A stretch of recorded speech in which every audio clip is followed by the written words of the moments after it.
This is a book. It has a lot of pages in it. It also has memes.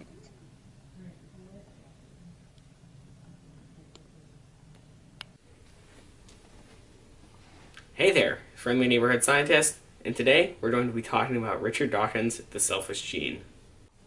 Before we get into anything, I'm very sorry. I wore my glasses upside down earlier, and I don't know why. It was very unsafe of me, and I was not practicing any lab safety rules. So, without further ado, let's get into it.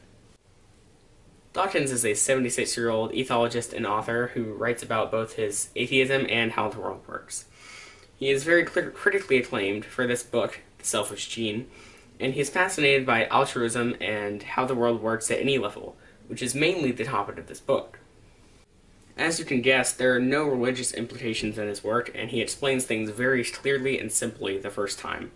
Although he can get a bit long-winded and, in my opinion, become quite boring in the fact that he will over-explain the subject and completely beat it to death before he actually gets to the point of what he was trying to say.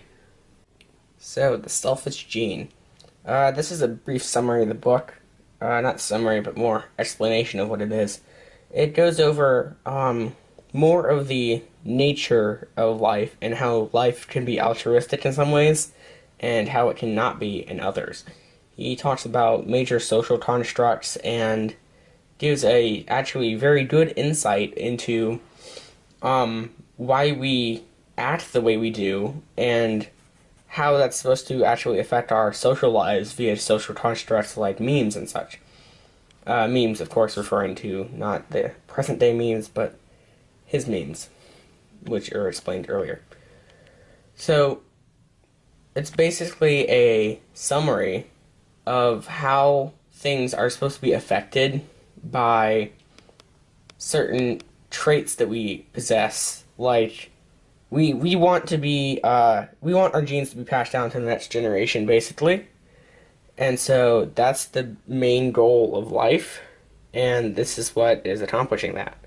So this is what he's trying to highlight for us and give in this book, and I think you'll probably find it interesting how it goes on.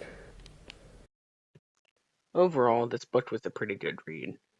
I found it, well, at times to be very, very boring and not um, so much educational as it was just elaborate in a sense. But it still was a good book that had very good structure and was actually enjoyable at some parts because it taught me things that I had previously no clue about. So, overall, the book itself, while not being pleasurable to read, was actually not that bad considering you look at it from a scientific standpoint. This book is relatable to science due to the fact that its main topic is genetics and how genes are the survival vessels of the genetic world. Basically, what Dawkins argues is he argues that genes are the main factor that life struggles to pass down to the next generation, and therefore it is basically the survival vessel of all life.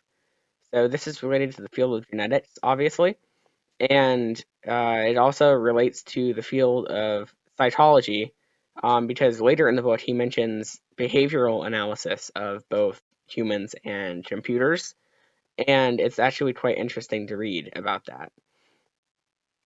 I would recommend this book personally to anybody that is a personal enemy of mine or somebody who I want to be very bored for a long time.